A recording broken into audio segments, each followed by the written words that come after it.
Hello friends, welcome to Padmini నిత్య boutique. ఇప్పుడు fall ఎలాగ జిగ్జాగ్ చేయాలో చూద్దాం. సో ఫస్ట్ మన నీడిలో 3 కానీ 4 కానీ పెట్టుకోవాలి. అంటే పీకో మిషన్ బట్టి ఒక్కొక్క దానికి 3 ఉంటుంది, ఒక్కొక్క దానికి 4 ఉంటుంది. అలాగే లూజు టైట్ మనకి ఆ థ్రెడ్ అనేది లూజుగా అంటే వెడల్పుగా రావాలా లేకపోతే దగ్గరికి రావాలా చూసుకొని సెట్ చేసుకొని పెట్టుకోవాలి.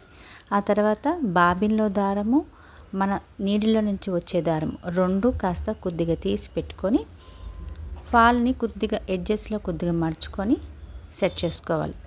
సెట్ చేసుకున్న తర్వాత మనకి బ్యాక్ సైడు శారీ అలాగే మన ఇందాకలా తీసి పెట్టుకున్న థ్రెడ్స్ ఉన్నాయి కదా, అవి ఈ రెండు మనం లాగి పట్టుకోవాలి. ఎందుకంటే మనం లాగి పట్టుకున్న తర్వాత వెనక నుంచి మనం దాన్ని కొద్దిగా పుష్ చేస్తూ మనం కుట్టుకోవచ్చు ఇలా మాట దారము శారీ. కానీ స్టార్టింగ్ కుట్టే ముందు నీడిల్ని 2 టైమ్స్ మనం చేతితో దాని మీద దించి తర్వాత స్టార్ట్ చేయాలి. మెల్లగా బ్యాక్ సైడ్ నుంచి లాగుతూ స్లోగా మనం సెట్ చేసుకోవాలి. శారీ అంచు అలాగే ఫాల్ అంచు రెండు కరెక్ట్గా పేస్ట్ చేసుకొని దాని మీద వెళ్ళేటట్టుగా సెట్ చేసుకోవాలి.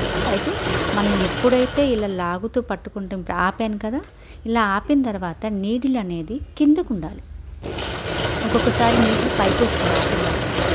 అలా పైకి వచ్చి మనం సెట్ చేసుకున్నాం అనుకో మళ్ళీ అది సెట్ అవ్వదు, మనకి చీర కానీ ఫాల్ కానీ తప్పిపోతుంది. అలా కాకుండా ఒకసారి ఆగిన తర్వాత నీడిల్ని కిందకి దించుకోవాలి. కిందకి దించుకున్న తర్వాతే మనం సెట్ చేసుకోవాలి.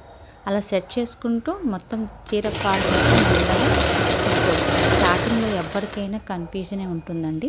అలా ఏం అవసరం, ఒక్కసారి అలవాటు అయ్యిందంటే మనకి ఈజీగా వస్తుంది. స్టార్టింగ్లో నేను కూడా పీకో మిషన్ అంటే అస్సలు నాకు భయమేసేది. ఒకసారి థ్రెడ్ ఇరుక్కుపోయి అది సరిగ్గా చాలా ఫీల్ అయ్యాను. అలా ఏం అవసరం లేదండి. ఒక్కసారి ఏదైనా మనకి నీడిల్ అనేది రాకపోతే ఆపేసి కింద దారం ఇరుక్కుందంటే ఈ పైది తీసి మనం సెట్ చేసుకోవచ్చు, ప్రాబ్లమే లేదు. అలాగే ఇలా ఎండకు వచ్చిన తర్వాత కూడా మనం ఎడ్జెస్ని ఫోల్డ్ చేసుకొని తీసేయచ్చు. నేనైతే చీర కిందే ఫాల్ వేస్తానండి, పైన చేత్తోని హెమ్మింగ్ చేస్తాను. కాబట్టి అలా ఇష్టమైన వాళ్ళు ఎలా చేసుకోవచ్చు, ఇలా ఇష్టమైన వాళ్ళు ఇలా చేసుకోవచ్చు. ఓకేనా ఫ్రెండ్స్, నా వీడియో మీకు నచ్చినట్టయితే please like and share and subscribe. Okay friends, thank you.